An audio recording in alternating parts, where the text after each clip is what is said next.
If you enjoy explorations of hidden history, please consider following this channel for more. The J. Edgar Hoover Building was still new in 1976, a monument of brutalist concrete on Pennsylvania Avenue. It smelled of fresh grout and industrial carpet glue, a sterile fortress for a Federal Bureau of Investigation grappling with a post-Watergate identity. The legends of the past were fading, replaced by procedure, oversight, and a pervasive grinding caution. But the mission, counterintelligence, had only intensified under the veneer of detente. Inside a windowless, sound-dampened office on the 4th floor, Special Agent in Charge Reynolds reviewed the file for Operation Golden Arch.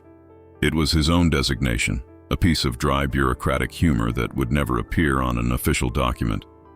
Reynolds was a holdover from the old guard, a man who believed in the meticulous accumulation of data. The target was Dmitry Volkov, listed officially as a cultural attaché for the Soviet embassy on 16th Street.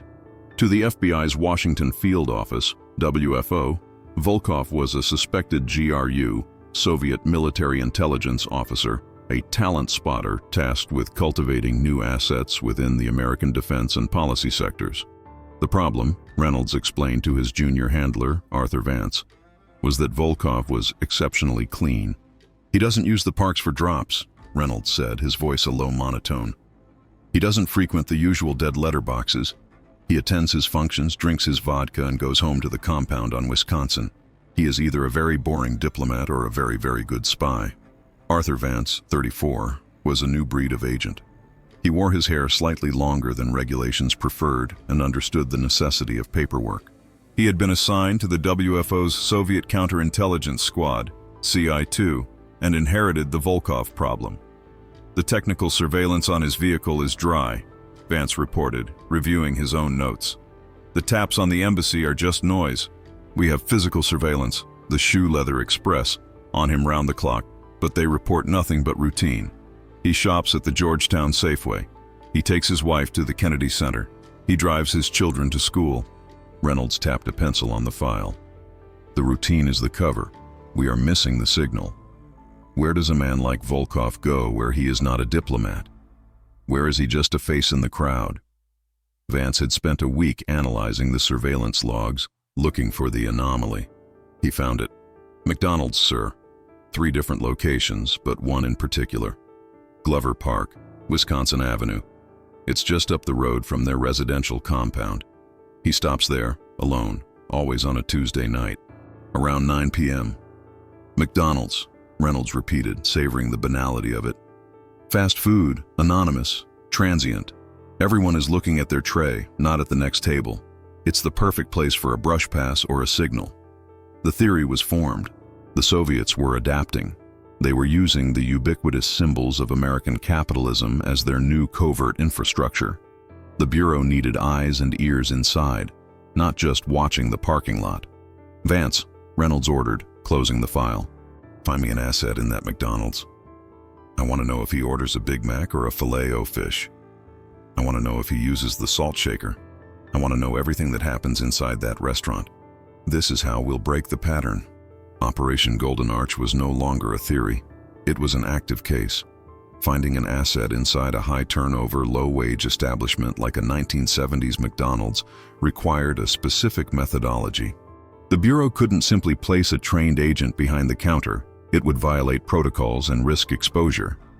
They needed to turn someone already there. This task fell to Arthur Vance. Vance ran background checks on every employee at the Glover Park franchise, cross-referencing with local law enforcement and military service records. He found Frank Sullivan. Sullivan was 29, the night manager. His file read like a portrait of quiet disillusionment. A 2-tour Vietnam veteran, honorable discharge, a few years bouncing between community college and low-end jobs. He was reliable, quiet, and slightly adrift, the perfect profile for a cooperative source. Vance made the approach on a cool October evening, waiting for Sullivan to finish his shift. He didn't use a badge flash or a black sedan. He approached Sullivan at the bus stop, posing as a freelance journalist working on a story about the challenges facing veterans. They talked for 20 minutes about the war, the economy, and the feeling of being forgotten. Vance was a good listener. Only when the rapport was built did he pivot. "Frank, I'm not a journalist. My name is Arthur Vance, and I work for the Federal Bureau of Investigation." Sullivan flinched. He just nodded, as if he'd been waiting for something like this. "What did I do?" "You're not in any trouble, Frank. The opposite. We need your help. It's a matter of national security."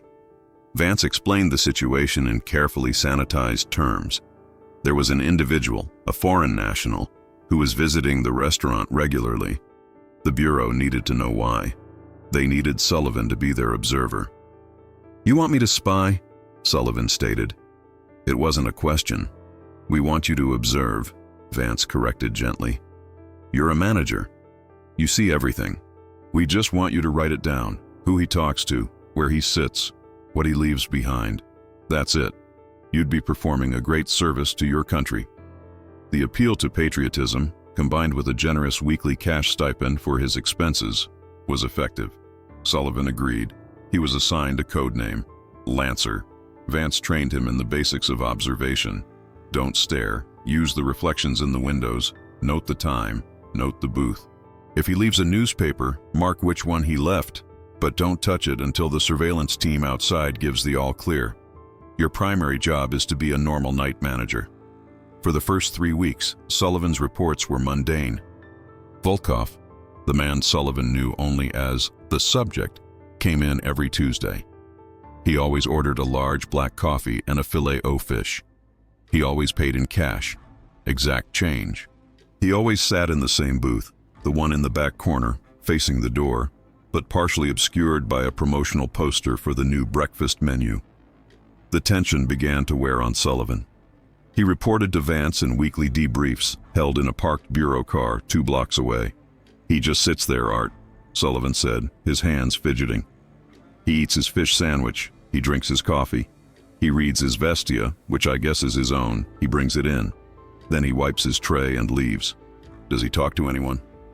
"No, never. The crew thinks he's just some foreigner who likes the fish." Vance was patient. "It's the small things, Frank. Look for the deviation. The one time he doesn't do something. That's the signal." The 4th week, Sullivan noticed it. It was small, almost invisible. After Volkov finished his meal, he collected his trash on the tray. But he didn't dump the tray into the thank you waste receptacle. He placed the entire tray, with its paper liner and empty cup, on top of the receptacle's swinging door. He then exited. 2 minutes later, a different man, a thin, unremarkable American in a windbreaker, entered the McDonald's. He didn't order. He walked directly to the trash receptacle, picked up Volkov's tray, and dumped it. But in the process, he palmed something from beneath the paper liner. He then walked straight out. It was a classic brush pass, using the restaurant's trash system as the transfer point. Sullivan's heart hammered against his ribs. He stayed at his post, wiping the counter. When his shift ended, he met Vance. "He left the tray," Sullivan said, his voice quiet, "and someone else cleared it." Vance sat in the car, the dim dashboard light illuminating his face. He felt a cold thrill. "Good work, Frank," he said. "You found the pattern." The brush pass changed the operation's entire scope. It was no longer passive observation. It was the active monitoring of an espionage network. The man in the windbreaker was photographed by the surveillance team outside. His license plate was logged. Harold Harry Meeks, a communications technician for a major defense contractor in Northern Virginia. SAC Reynolds was pleased. "He's the cutout," Reynolds declared. "The middleman. He's picking up instructions from Volkov, or he's delivering reports to him. But Volkov isn't the final destination. That tray pass is too risky for a GRU officer. Volkov is just the handler. Meeks is meeting his real contact." The problem was the content of the pass. What was on the tray? A microdot? A note in invisible ink? "We need to know what's on that tray," Reynolds told Vance. "But we can't intercept it. If we grab Meeks, the network goes dark. If Volkov or Meeks senses surveillance, they'll burn the meat site." Vance looked at the schematic of the McDonald's that Sullivan had drawn from memory. "What about the booth?" "Volkov sits there for 20 minutes before Meeks even arrives. He's not just reading the paper. He's waiting. What if the booth isn't the signal? What if it's the meat?" This was a new theory. What if Volkov was meeting someone else? A high-value asset, someone the Bureau didn't even know existed. The brush pass with Meeks could be a diversion, a low-level exchange designed to be seen. He's in that booth every Tuesday, Vance pushed. He orders the same meal. It's routine. It's cover. But what if he's not alone? The surveillance team says he's alone, Reynolds countered. The external team. They can't see the booth clearly from the street. Sullivan is busy at the register. We have no audio. We need audio. The request was significant. Placing an audio transmitter, a bug, inside a public business required a high-level warrant, one that invoked the Foreign Intelligence Surveillance Act, FISA, precursors. It was a massive allocation of resources and a significant legal risk. Reynolds considered it. The potential payoff was enormous, identifying a mole, perhaps high up in the U.S. government, being run by Volkov. We can't get a warrant for the whole building, Reynolds mused. But maybe for that specific booth. We can designate it as a foreign intelligence transmission point. I'll take it to the director. The approval came down 2 days later, heavily coded and authorized directly by the Attorney General. The Bureau's Technical Services Division, TSD, was activated. The discovery was no longer just the pattern. It was the realization that the McDonald's itself was the clandestine theater. The Bureau wasn't just watching a spy. They were about to listen in on his private conversations, held over a filet-o-fish in the most public place imaginable. The night of the installation was set. Frank Sullivan, Lancer, was now more than an observer. He was a critical participant in a black bag operation. I just sell hamburgers, Art, Sullivan had whispered to Vance at their last meet. You're protecting your country, Frank, Vance said, the words feeling heavier this time. Just keep the back door unlocked. We'll handle the rest. On a rainy Thursday night at 2:05 a.m., the TSD team moved. They were not the plumbers of Watergate fame. They were silent, efficient ghosts in dark utility uniforms. Arthur Vance and a TSD supervisor, a man named Chen, monitored from a surveillance van, a bakery truck parked down the street. Frank Sullivan had done his part. The kitchen's rear delivery door was unlocked. Lancer is clear. Sullivan's voice crackled over Vance's covert earpiece. I'm clocking out. The cleaning crew is done. Store is empty. Roger, Lancer, go home. We'll take it from here. The two-man TSD team entered the McDonald's. They moved with unsettling speed. One stood watch at the front door while the other, carrying a heavy tool case, went directly to the target booth. The booth was made of molded fiberglass and orange vinyl cushions, bolted to the floor. Inside the van, Vance listened to the TSD team's comms. Cushion is attached with standard clips. Easy. The technician whispered, I'm pulling it back. A pause. Okay, clear space in the frame. Good resonance. I'm placing the T12 transmitter. Battery pack is set deep. Should run for 90 days. The T12 was a high-fidelity, crystal-controlled transmitter, small as a pack of cigarettes. The technician affixed it to the interior of the fiberglass frame, aiming the microphone element up through the padding. Running the antenna lead, down the leg bolt. Done. Cushion is back. No visible marks. Wiping the vinyl. We are clean. The entire operation inside the building took 4 minutes. The TSD team exited, locked the door behind them, and melted back into the bakery van. Phase 2, Chen said to Vance, the LP. The listening post was a second-floor apartment across the street, rented by a Bureau shell company. It was sparsely furnished with a couch, a cot, and a massive console of reel-to-reel tape recorders and radio receivers. This was where Vance and 2 audio technicians would spend every Tuesday night for the foreseeable future. The following Tuesday, the atmosphere in the LP was thick with anticipation. The apartment was dark, the only light coming from the glowing green dials of the equipment. Below them, the McDonald's was a bright, cheerful box of mundane activity. At 9:07 p.m., the external surveillance team radioed. Subject vehicle is parked. He's on foot. Vance watched through binoculars. Dmitry Volkov entered, looking exactly as Sullivan had described. He went to the counter, ordered his meal, and walked to the wired booth. The audio feed hissed to life. Vance and the techs donned their headphones. For 10 minutes, the only sounds were the crinkling of the sandwich wrapper, the scrape of a plastic stirrer against a styrofoam cup, and the distant, tinny music of the restaurant. Then, at 9:19 p.m., the audio changed. The external door opened. "He's here," Volkov said, his voice heavily accented but clear. He wasn't speaking to himself. Another man slid into the booth. The external team couldn't see him. His back was to the window. Sullivan at the register was deliberately kept busy by a customer. Another FBI agent posing as an indecisive patron. "You are late," Volkov said. "Traffic was bad on the Key Bridge," a new voice replied. It was American, educated and nervous. "Did you bring the projections?" Volkov asked. "I did," the American said. They're not what you wanted. The performance metrics on the new guidance system are lower than expected. The heat shielding is failing in the simulations." Vance felt the air leave his lungs. Guidance system? Heat shielding? This was not low-level data. This was high-grade military intelligence. "That is not what my other sources say," Volkov challenged. "Your other sources aren't in the lab," the American snapped back, his voice low and angry. "I'm the one running the tests. This is the raw data." There was a soft thud as a small object, likely a cassette tape or a small canister of film, was placed on the table. "Good," Volkov said. "Your compensation is prepared, but my superiors are concerned about your extracurricular activities. Your debt's in Annapolis. I'm handling it, just make sure the payment clears. I need it by the 1st. It will. Now leave. 5 minutes after me."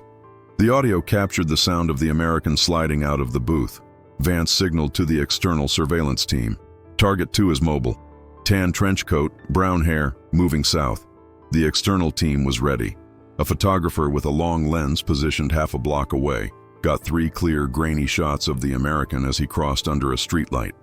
In the LP, Vance listened as Volkov finished his coffee.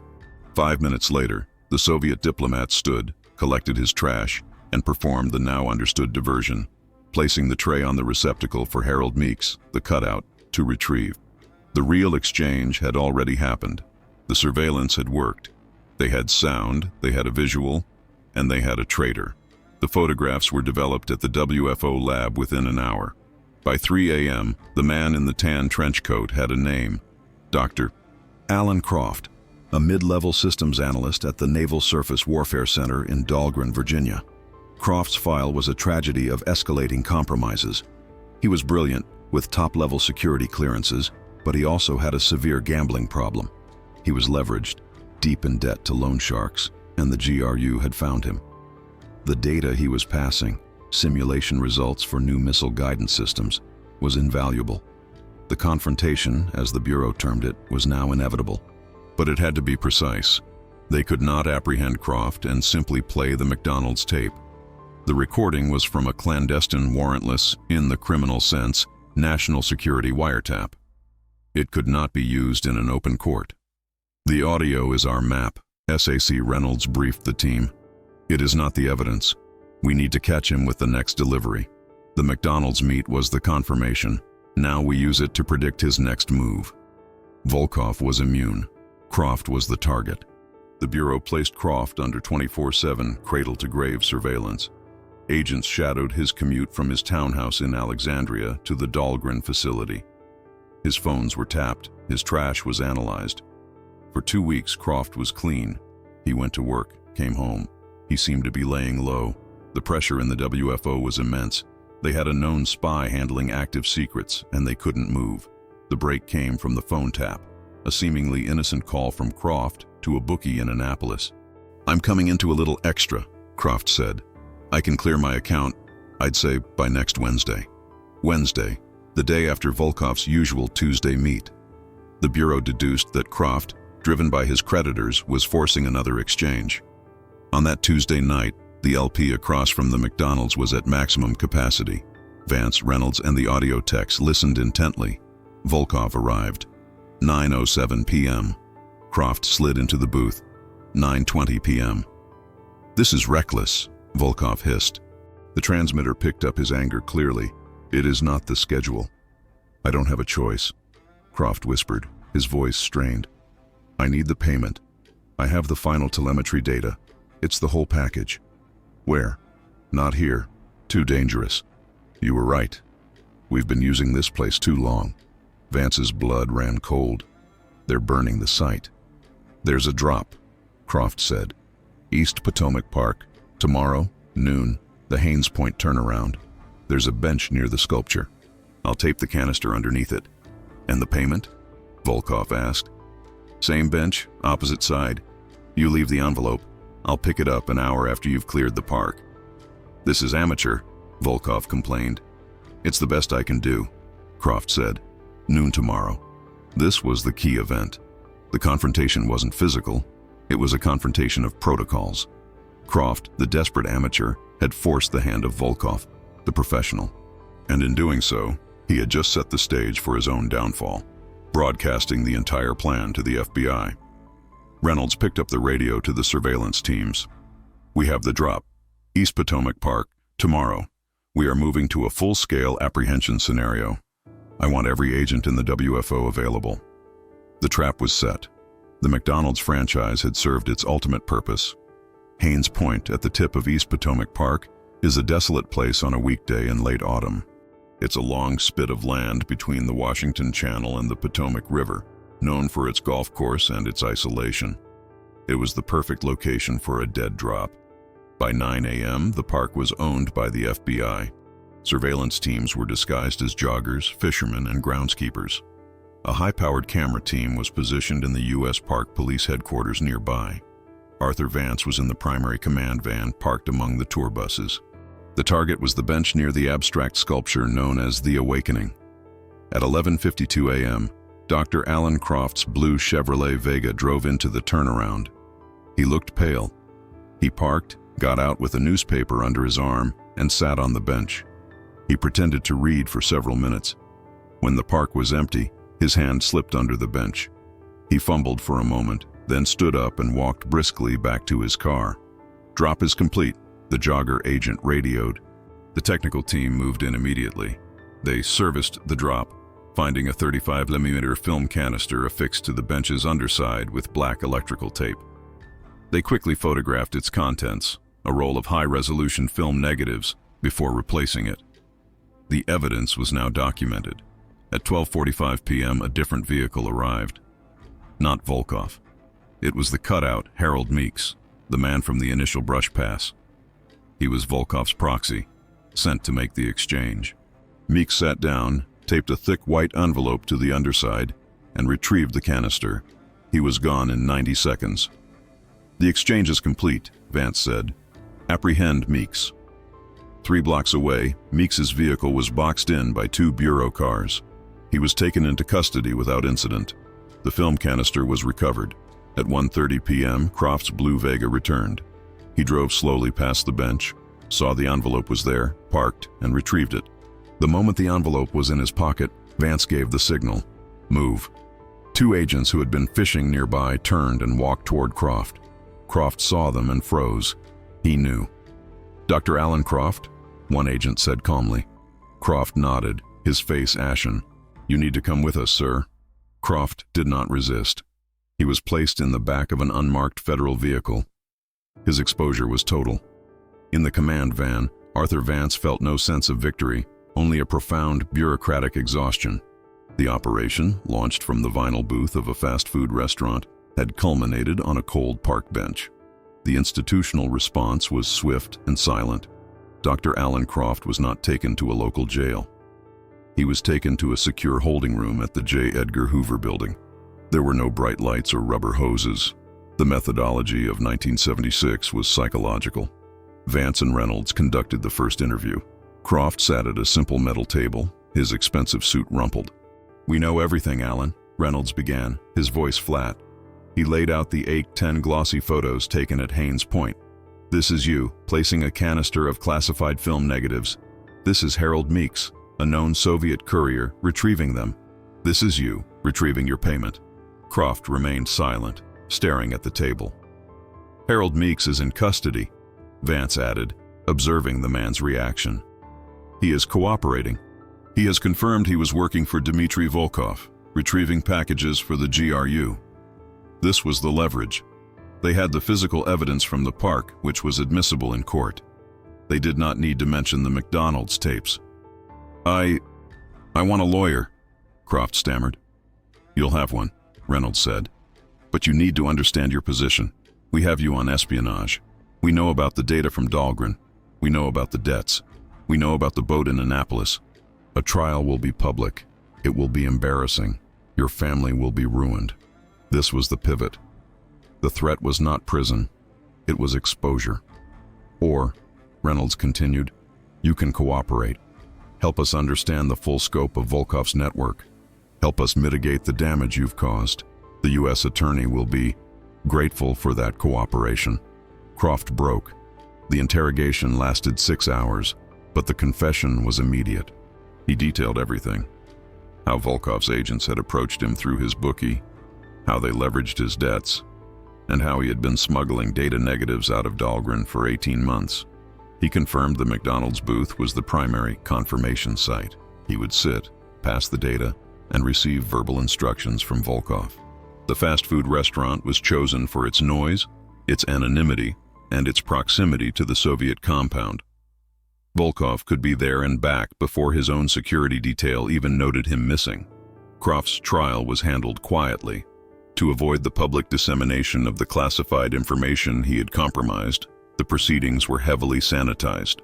He pleaded guilty to lesser charges of conspiracy and unauthorized transfer of defense information, receiving a sentence of 20 years in a federal penitentiary. Harold Meeks, the cutout, also pleaded guilty and received a lighter sentence for his cooperation. The institutional response to Volkov was purely diplomatic. The State Department was given a summary of the evidence.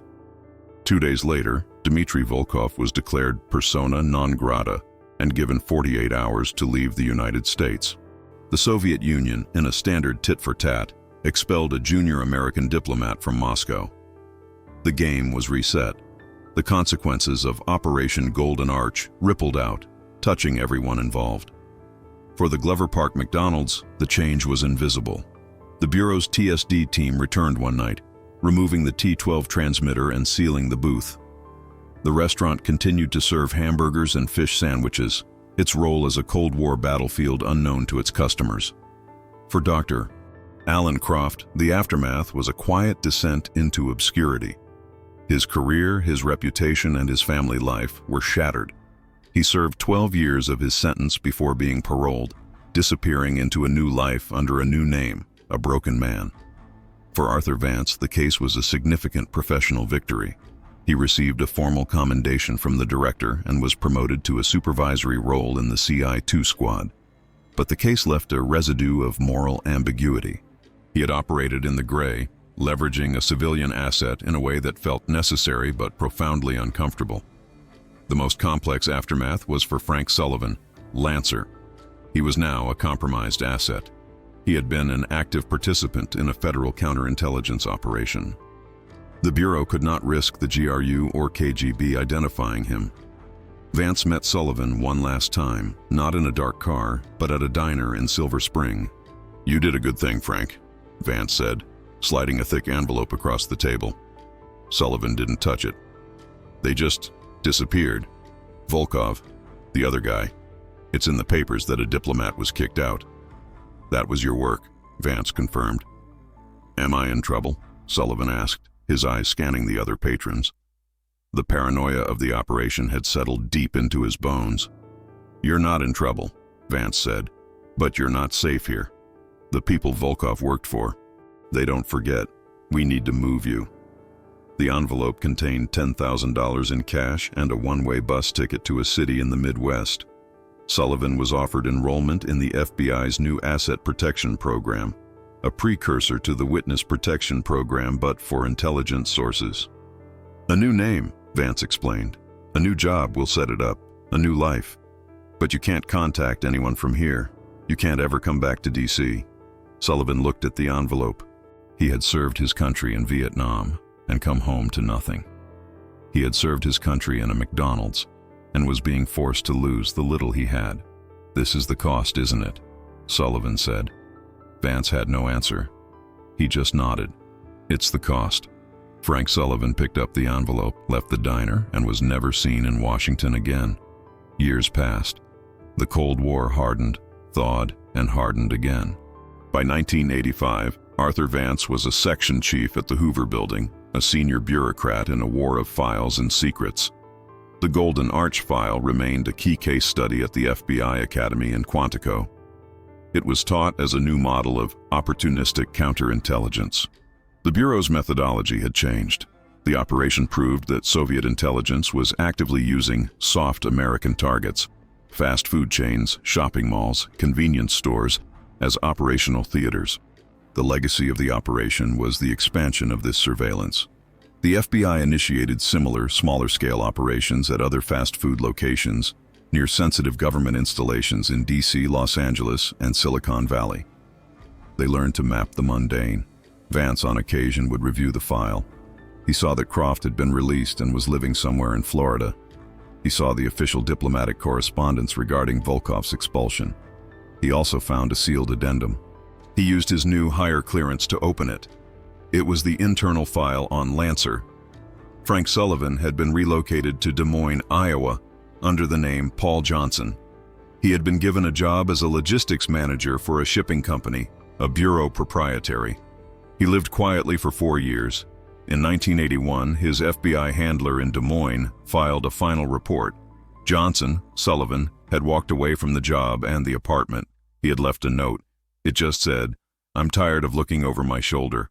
He had vanished. The Bureau officially closed his file in 1982, listing him as location unknown. Vance closed the file. The hero of the operation, the man who broke the case, was now a ghost, lost to the system that was supposed to protect him. The true legacy of the operation was not just the capture of a spy, but the consumption of a civilian who had been asked to help. The Glover Park McDonald's was still there. It had been remodeled twice. The orange fiberglass booths were gone, replaced with movable wooden tables and plastic chairs. Vance drove past it sometimes on his way home, seeing only a hamburger restaurant and everything else that lay beneath it. The Cold War was not a conflict defined only by missile silos in Dakota or tanks at the Fulda Gap. It was a war of proximity, fought in the mundane spaces of everyday life. It was a war of whispers, of briefcases, and, as Arthur Vance knew better than most, of fast food trays. Reflecting on the Golden Arch case late in his career, Vance saw it not as a clean victory, but as a perfect example of the era's pervasive ambiguity. The system had worked. An enemy agent was identified, a leak was plugged, and American security was preserved. But the machinery of that system was fueled by the lives of ordinary people. The conflict was one of competing ideologies, yet it was ultimately prosecuted by human beings with human failings. Dr. Croft was not a zealous communist. He was a man with a weakness, exploited by a system that was ruthless in its search for leverage. Dmitry Volkov was not a master villain. He was a cynical bureaucrat, using the tools of his trade, banality and routine, to achieve his objectives. And Frank Sullivan was a patriot, twice over, who found that serving his country in the shadows cost him his identity. The McDonald's franchise, that icon of American predictability, had been the perfect cover.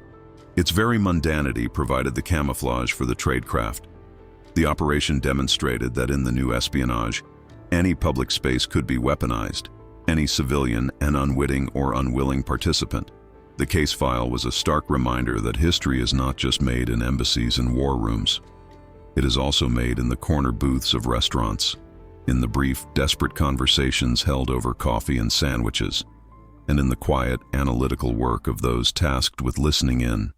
The Golden Arch operation was a single, small footnote in a long, twilight struggle, a testament to the fact that the price of security is often paid in moral shades of gray. Thank you for joining this exploration of the Cold War's hidden corners. If you appreciate this content, a subscription to the channel is always welcome.